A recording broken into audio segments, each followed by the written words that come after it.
How does one even begin to lead in the midst of chaos and anxiety and panic, society shutting down? I don't want to give away the spoilers. Leaders are made in for these moments. Everything I create is for all the dreamers and doers. I want to give them that joyful confidence that Jesus offers us a better way to life, and he offers us a better way to lead. All right, Trey, so what kind of church is Passion Creek? Yeah, and I'm grateful 4 years in, I'm more encouraged that we're getting closer to it, you know? And so like that first year, I just felt like a liar because like, this is who we are. And I'm like, I know it's not. This is who we're gonna be, you know? So what we say a lot is we're passionately pursuing the life and lifestyle of Christ in Clean Creek. So I go on a huge spiel on that, but for time, it really boils down to 3 words: presence, formation, and mission. So presence, first and foremost, we want to be about the presence of God. So what we need more than anything in our culture today is a presence of him, obviously, but we believe actually when we partake in his presence, we also have a presence about us. We are in such an anxious culture. Something we're dealing with so much with our people. Coronavirus, for example, right? And so we really believe, I've been learning a lot from actually a lot of different, quote unquote, like tribes throughout Christian history, just what does it look like to seek the presence of God? So we've actually, in the past year or so, really become a people who fast a lot. We become a people who try to pray a lot, have a lot of worship nights. We just really are seeking hard after the presence of God. So Passion Creek is a fasting church. We are a fasting church. So you said non-anxious presence. Yes. That stuck out to me. It seems like you've thought about that. Yeah, Sounds like I'm copying. Words. So it's Edward Friedman. He was a Jewish rabbi, died in 1996. One of the best leadership books is called A Failure of Nerve. Have you heard of it? No, I've heard Buy it today. Buy it today. So he claims, he actually projected what our society is going through right now. And our biggest problem is just this anxious culture. And that's what happens, right? When you don't believe in an afterlife. And you know, it all makes sense. I don't need to preach to the choir here.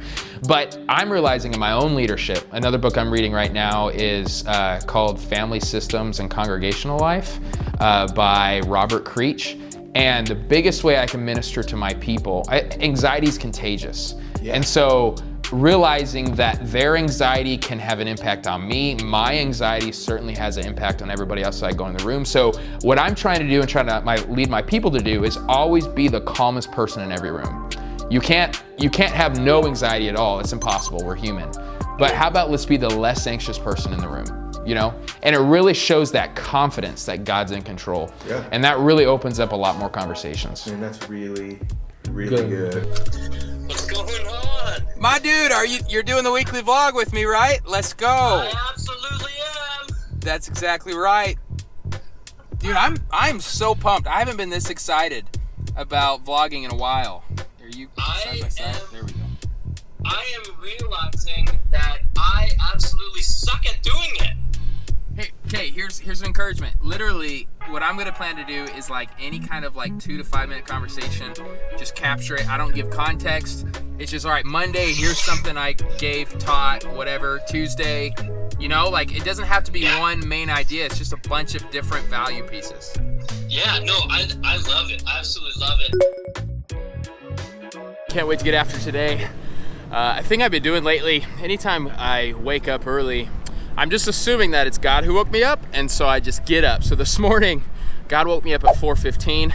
Usually I wake up at 5, and I'm just grateful that I just had the spirit and the attitude of like, wow, God, you have something to share with me.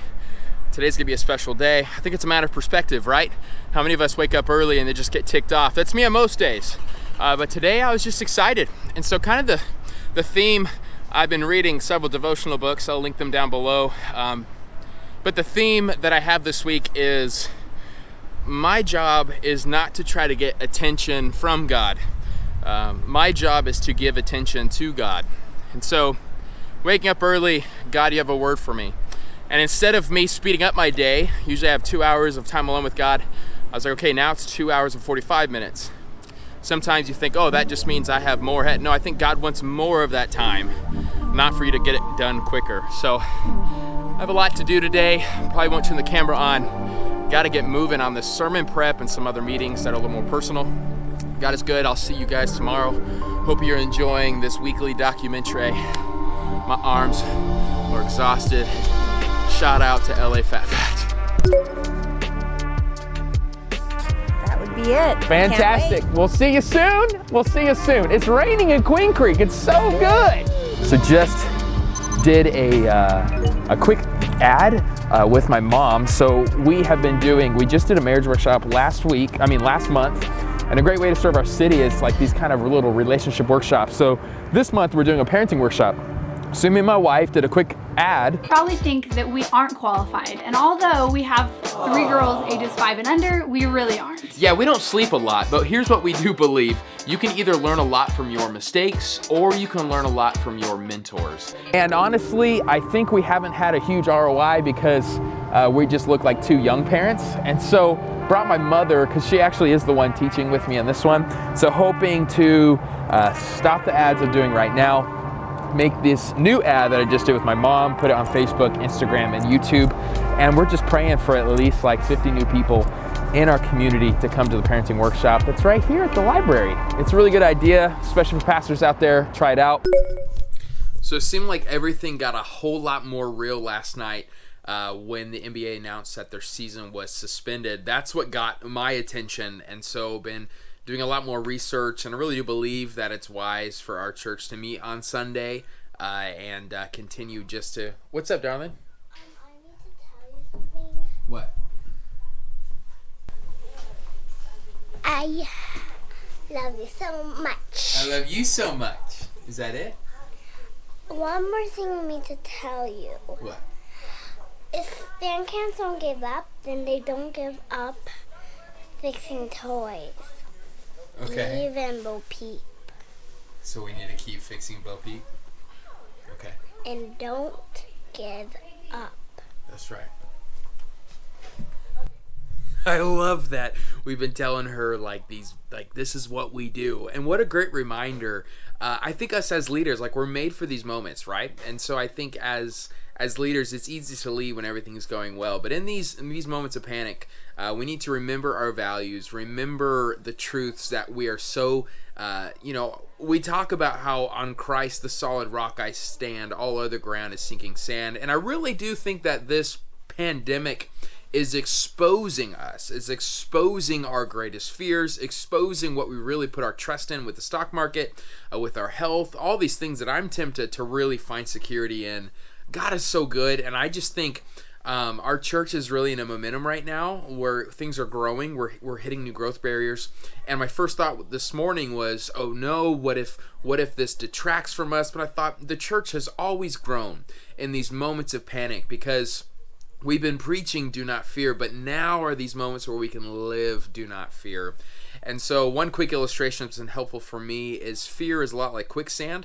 And so when people are in fear, they feel like they're falling, and the last thing we need to do is just say, no, you're fine, and run away. Quicksand is real, and this fear really has, detrimental effects to people. But at the same time, it is not our job to jump into the quicksand with them and just flail around along with them. It's our job to stand on that solid ground and to reach out, stay connected with them, but not be affected by them. Man, where's that good book? Oh, I'll lead a good book I've been reading down below, Managing Leadership Anxiety. You need it if you comment down below and comment something about the video, but also say, I want that book. I'm going to pick one person and send it to you for free via Amazon, if Amazon still works in a week.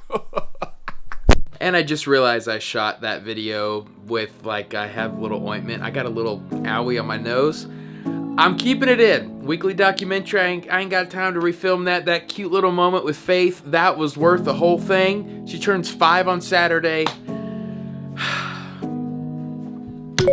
So let's talk for a minute. You're in a context out there. You're a church planner in Phoenix, Arizona. Also, prolific YouTuber. I've read a lot of books lately. The past 6 months, God, I feel like has been preparing me for this moment.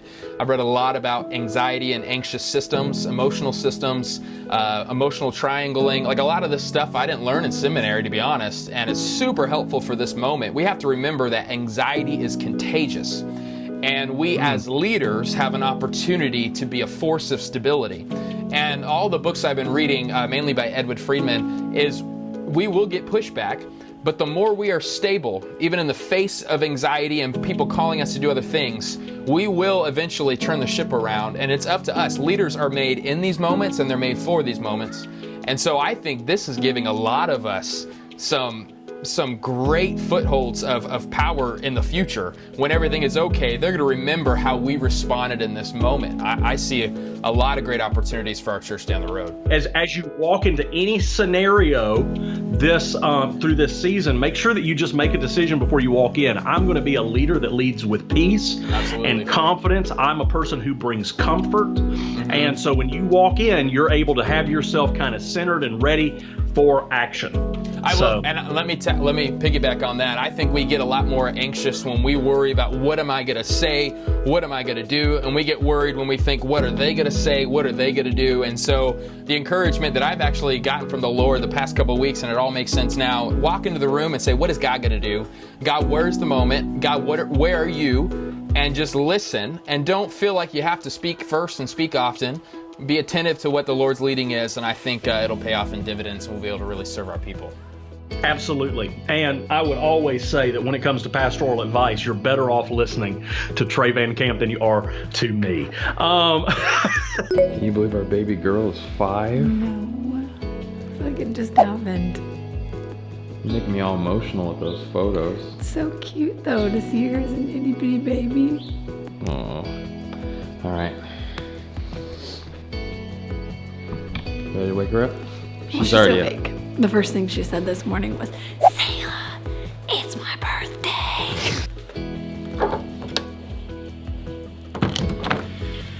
Happy birthday! Happy birthday! Group hug!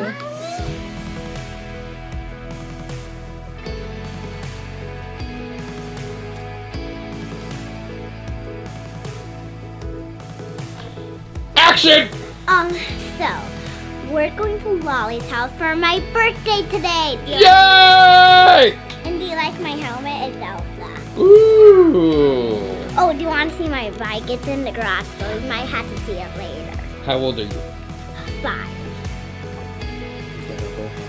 A whole hand makes 5. Yay! Are you excited? Say happy birthday, Faithy. Aw, so sweet. Also, one more thing. Even when it goes together, it's a 5. Ah! Follow God's way, and what else? I don't know, it's whatever you wanted. You're the one who said it. And love each other. Yeah. And follow God wherever He goes. Happy birthday, Faith. It is Sunday morning. I couldn't be more thrilled for the message that God has given me. I'm praying that people show up today.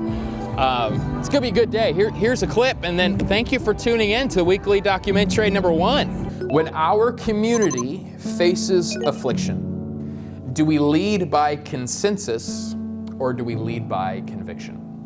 It really is interesting how the Bible is a lot more harder to apply when we think we're in control. Did you know that we're never actually in control?